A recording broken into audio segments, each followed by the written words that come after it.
Hey, what's up, everybody? Welcome back into the show. Glad to have you guys in. Okay, today we're talking about players to avoid, players that I do not like. These are guys that are going to bust, and we have to make sure that we avoid them because based on where they're going in their ADP, they're scrubs. They might not be scrubs as players, but based on where they're going in drafts, they certainly are. So I'm going to start right here with the first player on my list, and that's Michael Pittman Jr. Now, this is a guy who is a Dollar Tree wide receiver one.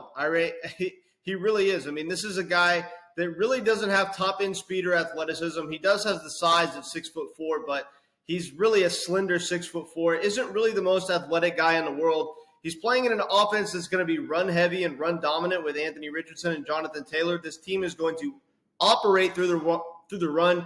Yes, they do need a wide receiver one. Every team needs a wide receiver one. That doesn't make them a true wide receiver one. Adonai Mitchell and Josh Downs are going to be contributing significantly as well. Those are two very good wide receivers. I don't think this is going to be a scenario where Michael Pittman Jr. is just an extreme target hog. Last year, his success that he did have, it was mainly because of target share. He was coming out and getting 12, 13 targets a game for a lot of the season. I don't think that's going to happen with the addition of A.D. Mitchell. This guy's target share is going to go down at least a little bit, and he's not really a big play wide receiver particularly. So based on the fact that he needs volume to dominate and his volume is going to go down a little bit, and this is going to be a run-heavy offense, I really don't like Michael Pittman Jr. to thrive this year. I think he's a massive bust. I think that him going in round 3 is utterly ridiculous.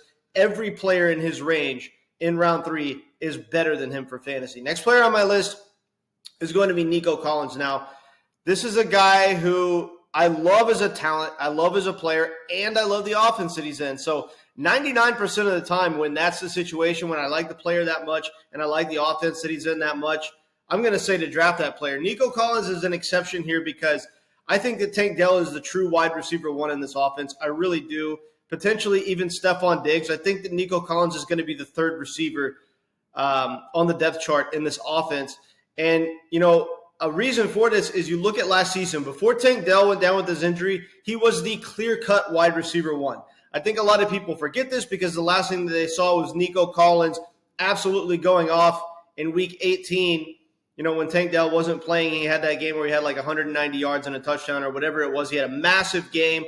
He had a handful of massive games last season. And so the most recent thing that people saw was Nico Collins absolutely exploding, and so it's fresh on their mind. But before Tank Dell went down with his injury, he was the wide receiver one in this offense. I think he's going to reemerge as the wide receiver one again this season, even with Stephon Diggs on the team. But the fact of the matter is it's a very crowded wide receiver room. Nico Collins is going in round 2. This is way, way too early for a player that we don't even know is the wide receiver one in their offense. It's going to be a rotation every week on who goes off. Yes, he's going to have his massive weeks, but he's not going to be as consistent considering the fact that this is a three-headed monster, a wide receiver. I do not like him going in round 2 for that reason. Nico Collins is a massive avoid for me. You can just wait and draft Tank Dell, who probably will have the better fantasy season, and you can get him in round 4. Next player on my list is going to be Keenan Allen.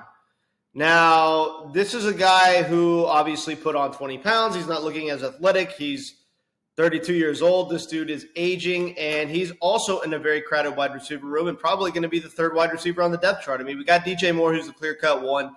We got Rome Odunze, who's young and extremely talented, probably going to emerge as the 2. Keenan Allen is going to be lining up in the slot. He's going to be catching passes around the line of scrimmage.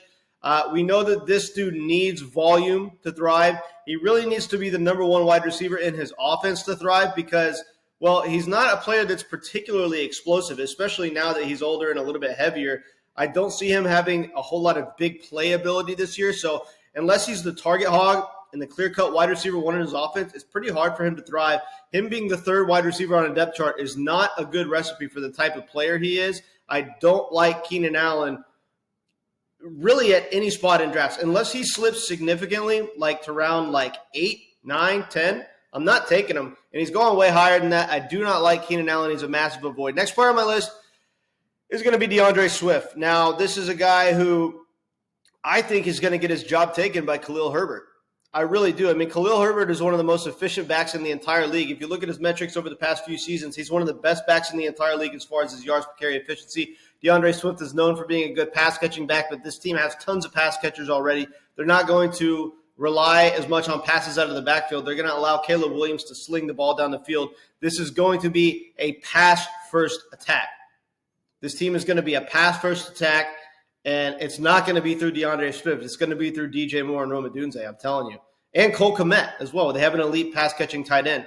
So I really don't like DeAndre Swift this year. I don't think that he's going to be the pass-catching back that he could be if he was in the right offense. I don't think that he is going to handle the brunt of the carries. I think that Khalil Herbert's going to cut into his workload significantly and eventually take his job. I do not like DeAndre Swift. I don't care where he's going in drafts. I'm not touching him. I have 0 shares of him on Underdog Fantasy, and I will continue to not draft him. Next and final player on my list is going to be Rashad White. Now, this is a guy who last year had a very good season, but I don't trust the offense that he's in particularly. I do think that Chris Godwin and Mike Evans come out and have good seasons again by default because the entire offense runs through them, right? I mean, this offense runs through Mike Evans and Chris Godwin. It's been like that for like the past 6-7 years. I mean, this is just how this offense operates. I do not like Rashad White. His yards per carry efficiency was terrible last year. He was basically dependent on touchdowns, and we know that typically touchdown regression is going to happen if you have a player in an average at best offense who has average at best yards per carry efficiency. Probably going to have some touchdown regression this year. He's probably not going to get in the end zone as much, and thus not going to have as good of a season. Not to mention the big playability just isn't really there, not necessarily because talent, but because this team really doesn't have the best offensive line, and they're just not a very good football team and not a very good offense in general. I think that Rashad White's season last year was kind of a fluke, and I'm going to be avoiding him this season for that reason. All right.